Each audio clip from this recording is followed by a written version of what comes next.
किया गया है। इस सभा के दौरान मथुरा में कॉरिडोर पर हेमा मालिनी का विवादित बयान आ चुका है। हेमा मालिनी का विवादित बयान काफी वायरल हो रहा है और हेमा मालिनी ने इस बयान में कहा है कि बांके बिहारी कॉरिडोर बंद कर रहेगा। विरोध करने वाले विरोध करना है तो मथुरा से चले जाएं, ये बात कही है मथुरा से सांसद हेमा मालिनी ने।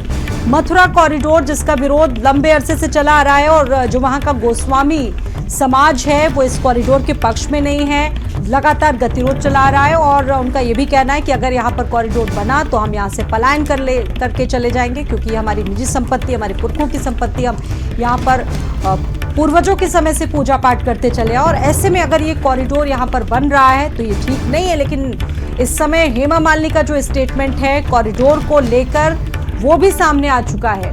हेमा मालिनी ने कहा है कि कॉरिडोर तो बंद कर रहेगा, जिसको कॉरिडोर का विरोध करना है वो मथुरा से कहीं और चला जाए।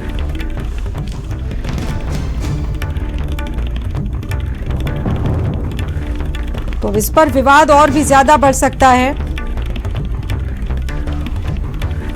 मथुरा कॉरिडोर पर हेमा मालिनी का विवादित बयान जिसमें उन्होंने कहा है कि कॉरिडोर तो बंद कर रहेगा और अगर जिसको कॉरिडोर का विरोध करना है वो मथुरा से बाहर चले जाए।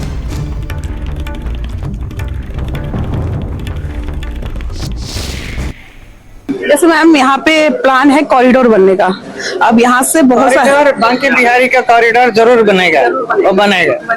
लेकिन मैम कुछ लोग ना उससे हैप्पी है और कुछ लोग नहीं है हैप्पी, बहुत लोग विरोध में भी है। जो विरोध करते हैं उनको कहीं और जाके बसने के लिए बोलना पड़ेगा कि जब हम लोग कॉरिडोर बनाएंगे जरूर, बांके बिहारी का कॉरिडोर बनेगा। और इस खबर पर बातचीत करने के लिए हमारे साथ रजत गोस्वामी जी जुड़ चुके हैं, गोस्वामी समाज से, जहां से ये प्रदर्शन लगातार चल रहा है, नाराजगी देखने को मिल रही है। और हमारे साथ हमारे सहयोगी गौरव भी जुड़े हुए हैं। सबसे पहले गौरव का रुख करेंगे। गौरव, क्या अभी तक अपडेट आया इस मामले में? हेमा मालिनी का स्टेटमेंट अगर हम मिलाकर देख लें, विरोध काफी लंबे अरसे से चल रहा है और अभी की क्या स्थिति है? इस स्टेटमेंट में क्या कह रही है हेमा मालिनी? देखिए, जिस तरह से लगातार लोकल प्रशासन वहां के सेवायतों से बातचीत कर रहा था कि कॉरिडोर बने, लेकिन अगर बात की जाए तो बीजेपी सांसद हेमा मालिनी का एक बयान सामने आया जिससे लगातार घमासान मचा हुआ है। कहीं ना कहीं इस बयान के बाद जो सेवायत है वो भी नाराज दिख रहे हैं। हेमा मालिनी का कहना है कि कॉरिडोर तो बन के रहेगा, आप लोगों को जहां जाना चाहे वहां जाए, इस तरीके का बयान आया है और ये बयान लगातार सोशल मीडिया पर तेजी से ट्रोल हो रहा है। इस बयान के बाद सेवायत नाराज दिख रहे हैं। वहीं एक तरफ जो जिला प्रशासन है वो सेवायतों को मनाने में लगा है, दूसरी तरफ बीजेपी सांसद का ये बयान कुछ उचित नहीं है, ये सेवायतों का कहना है। तो इस तरीके से लगातार कॉरिडोर पर बयानबाजी होने लगी है और करीब 1 महीने बीत जाने के बाद भी अभी तक कह सकते हैं कि जिला प्रशासन सेवायतों को समझाने में कहीं न कहीं फेल साबित रहा है।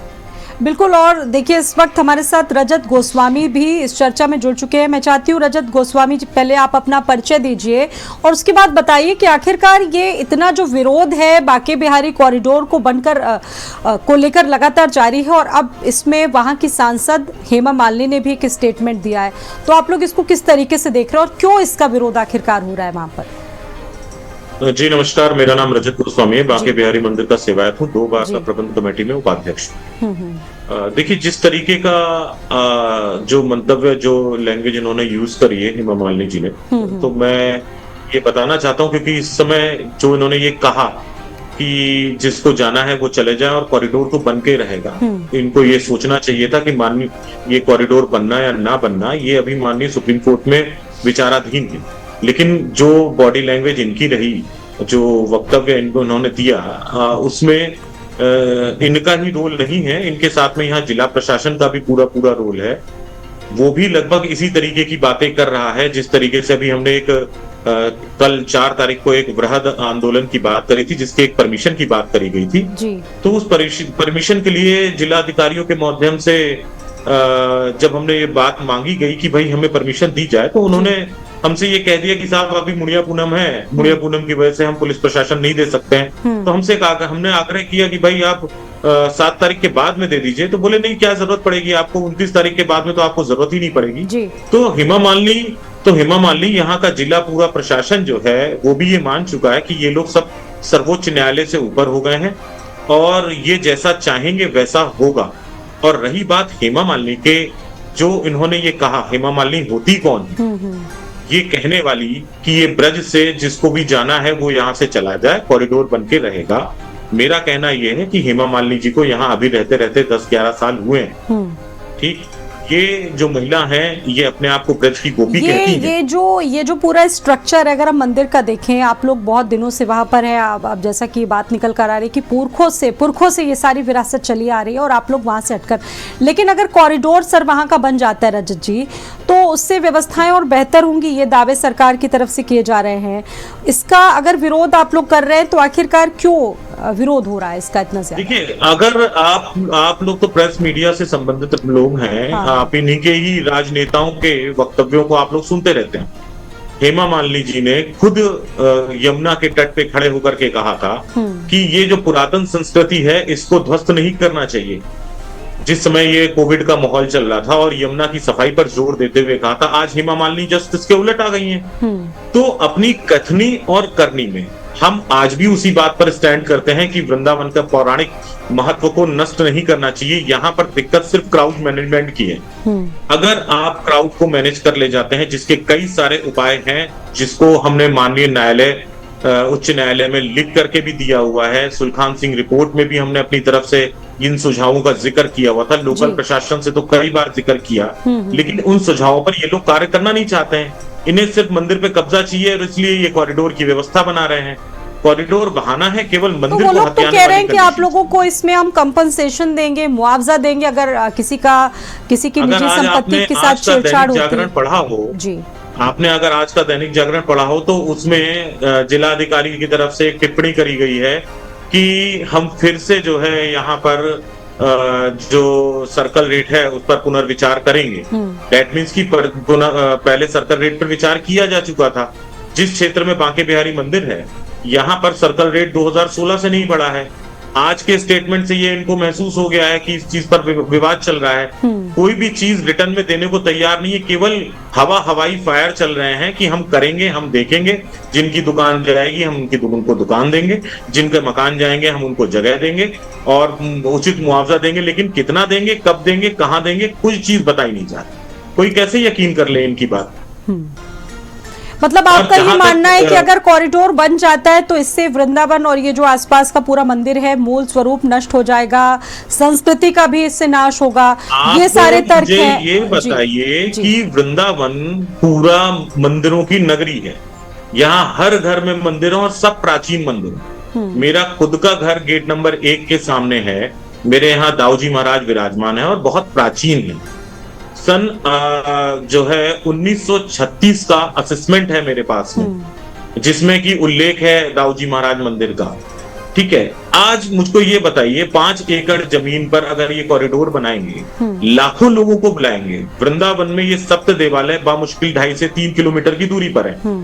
ठीक, आपने 5 एकड़ में लाखों लोगों को बुला लिया, वो दर्शन करके क्या राधा बल्लभ जो मुश्किल से 500 मीटर भी नहीं है, वहां से जो है सेवा कुंज जो मुश्किल से 500 मीटर नहीं है, सेवा कुंज से 500 मीटर बिल्कुल जो है आपका रमन क्या नाम है निधिवन है, और निधिवन से बिल्कुल सटा हुआ राधा रमन जी का मंदिर है। लेकिन जब लाखों की संख्या में भक्त यहाँ पर पहुंचते, एक जो सवाल लोगों के जहन में है और ये सरकार की भी तरफ से कि जब लाखों की संख्या में भक्त वहां पर पहुंचते, कोई विशेष कार्यक्रम होता है, एकादशी जैसे पर्व होते या कोई भी पर्व होता है, तो उस वक्त काफी बहुत ऐसी स्थितियां होती हैं, प्रशासन के लिए भी बहुत मुश्किलें होती हैं, उन तमाम चीजों के लिए लोगों को टैकल करना, उस भीड़ को देखना। इसीलिए तो हम उनसे कह रहे हैं कि सरकार के पास पूरे मापदंड होते हैं, अलग अलग संस्थाएं होती हैं, आपको क्राउड मैनेजमेंट करना चाहिए, लेकिन आप वो नहीं करना चाह रहे हैं। आप मुझको ये बता दीजिए, आप जितने भी कॉरिडोर हैं आज की डेट में, आप अगर वैष्णो देवी चले जाते हैं तो वहां पर भी लाखों लोग आते हैं, लेकिन उनके दर्शनों के लिए व्यवस्था जो है क्राउड मैनेजमेंट के तहत रजिस्ट्रेशन की व्यवस्था है। तिरुपति बालाजी में अगर आज की डेट में देखा जाए तो 75 से 80 हजार लोग 24 घंटे जब वहां दर्शन खुलते हैं, मुश्किल से आधा 1 घंटे के लिए रात में 12 से 1 के बीच में शायद दर्शन बंद होते हैं भूख प्रसाद के लिए, बाकी 24 घंटे मंदिर खुला रहता है। तब जाकर के 70 से 75 हजार लोगों को क्राउड मैनेजमेंट के तहत रजिस्ट्रेशन करा के दर्शन करे जाते हैं। तो क्यों हम पर इस चीज को थोपा जा रहा है कि आप 2-4 लाख 5 लाख लोगों को रोज दर्शन कराएं? साहब, हमारे यहाँ वृंदावन में इतनी जगह नहीं है।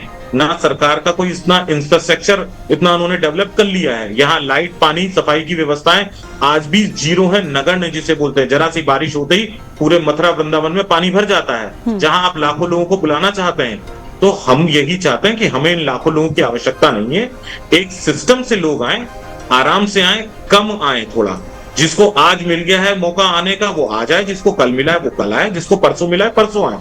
हम एक दिन में इतनी भीड़ को, ना तो हमारे पास में इतनी जगह है, ना हम अरेंज कर सकते हैं। हम तो हाथ जोड़ करके अच्छा, हेमा मालिनी ने जो स्टेटमेंट दिया है उस स्टेटमेंट पर आप क्या कहेंगे? वो कह रहे हैं कि जिसको विरोध करना है वो करे, वो बाहर चला हमारी जाए। निगाह में तो हेमा मालिनी जो अपने आप को ब्रज की गोपी कहती हैं, उनको गोपी कहने का अधिकार ही नहीं है। ठीक, कोई भी गोपी वृंदावन के बाहर की नहीं थी। पहली बात मैं आपको बता दूं, ब्रज मंडल के बाहर की कोई भी सखी या गोपी नहीं थी।